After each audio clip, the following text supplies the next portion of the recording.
एक बार फिर से 7वें अंतर्राष्ट्रीय योग दिवस पर योग की इस अद्भुत संभावना को भीतरी खुशहाली के एक विज्ञान के रूप में स्वीकार किया जा रहा है।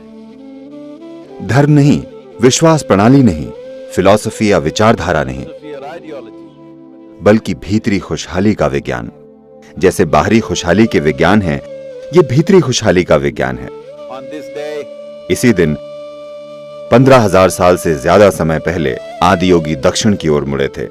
इस दिन के बाद धरती से देखने पर सूर्य दक्षिण की ओर जाता दिखता है। ये गर्मियों की संक्रांति है। इसी दिन वे दक्षिण की ओर मुड़े और योग विज्ञान सिखाना शुरू किया। इसीलिए ये दिन अंतर्राष्ट्रीय योग दिवस के रूप में घोषित किया गया है। ये अंतर्राष्ट्रीय योग दिवस पहले से कहीं ज्यादा महत्वपूर्ण है। बस इस महामारी के कारण हमारी पूरी पीढ़ी ने यह महसूस किया है कि कैसे हमारे जीवन में अचानक बिना किसी चेतावनी के इस महामारी ने उथल पुथल मचा दी। तो ऐसे समय में इन बाहरी आक्रमणों से लड़ने के लिए एक जीवंत और लचीला शरीर, एक खुश और केंद्रित मन और कभी न थकने वाली ऊर्जा को तैयार करना सबसे जरूरी है। क्योंकि वैज्ञानिक बता रहे हैं कि ऐसी महामारी बार बार आ सकती है। अभी भी महामारी खत्म नहीं हुई है। हम इसे महामारी के बाद का समय नहीं कह सकते। महामारी का मौसम जारी है। हमने भारत में और दुनिया भर में कई अलग अलग देशों में 2 लहरें देखी हैं। वायरोलॉजी के क्षेत्र के प्रमुख लोग कह रहे हैं कि ये हमारी कल्पना से कहीं अधिक समय तक चल सकता है। तो ये बहुत महत्वपूर्ण है कि हम अपने सिस्टम को ऐसा बनाएं, एक ऐसा शरीर बनाएं जो लचीला हो और ऐसा मन बनाएं जिसमें संतुलन और उल्लास हो, ताकि हम अपने जीवन में कम से कम उथल पुथल के साथ जीवन की इस कठोरता से गुजर सकें। तो योग एक जबरदस्त संभावना है। योग कोई सरल कसरत नहीं है। ये एक जटिल सिस्टम है। इंसानी अस्तित्व की मशीन को समझना कि हम कैसे बने हैं और इसे सबसे ऊंची संभावना तक कैसे ले जाएं। योग शब्द का अर्थ है मिलन, यानी अपने अस्तित्व की ब्रह्मांडीय प्रकृति को जानने के लिए अपने अस्तित्व की सीमाओं को सचेतन होकर मिटा देना, यह जानना कि इस ब्रह्मांड में हम जीवन का एक छोटा सा टुकड़ा होकर भी पूरे ब्रह्मांड का अनुभव कर सकते हैं। समय के इस एक पल में यहां होकर हम इस अस्तित्व की शाश्वत प्रकृति का अनुभव कर सकते हैं। यह वो संभावना है जो भारत बाकी के विश्व को भेंट करता है। हाँ, ये सेहत के लिए भी फायदेमंद है, पर इसके कई दूसरे पहलू भी हैं जिनकी मदद से ये संयुक्त राष्ट्र सतत विकास लक्ष्यों को पूरा करने में भी बड़ा योगदान दे सकता है। हेल्थ केयर खत्म होना चाहिए।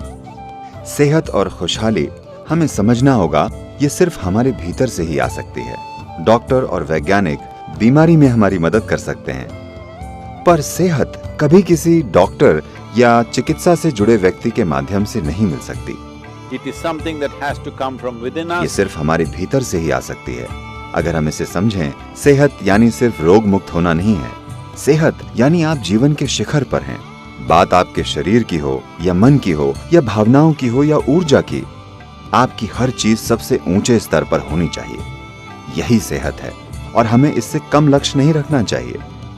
योग में यह शक्ति है। योग में आपको वहां पहुंचाने के लिए जरूरी विज्ञान और तकनीक है। आत्म रूपांतरण के ये उपकरण, खुशहाली की ये तकनीकें सभी को अपने जीवन में अपनानी चाहिए। हमने एशिया में विशेष रूप से इस महामारी की स्थिति के लिए, आज की इस महामारी की दुनिया के लिए, हमने एक छोटा पैकेज बनाया है जो इम्यूनिटी को बढ़ाएगा और आपके दिमाग में समता और शरीर में जीवंतता लाएगा।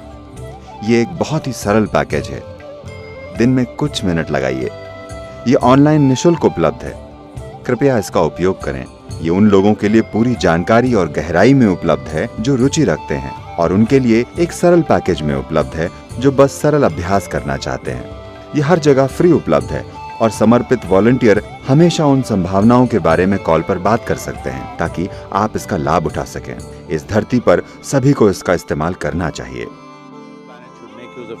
It's my wish and my blessing. Every one of you should bring in some aspect of yoga into your life and live a complete life. ये मेरी इच्छा और मेरा आशीर्वाद है कि आप सभी लोग योग का कोई न कोई पहलू अपनाएं और एक संपूर्ण जीवन जिएं। ये महामारी हमारे जीवन में आ चुकी है, ये एक सच्चाई है, पर हमें इससे बाहर आना होगा। यानी ये स्थिति हमें कुचल न पाए और हम सफलतापूर्वक बाहर आ जाएं। हमारे अंदर ऐसा करने की क्षमता है। मैं एक बार फिर दोहराऊंगा कि आज इस महामारी का वायरस सिर्फ इंसान फैला रहे हैं, और अगर लोग योग को अपनाते हैं, यानी वे अधिक जागरूक हो गए हैं और आदतों के हिसाब से नहीं जी रहे, अगर ऐसा होता है तो महामारी को कंट्रोल करना और रोकना, इसे दूर रखना बिल्कुल हमारे हाथ में है। आइए इसे सच्चाई बनाएं। आइए इस अंतर्राष्ट्रीय योग दिवस पर यह तय करते हैं, हम योग को अपने जीवन में लाएंगे और वायरस को जरूर हराएंगे।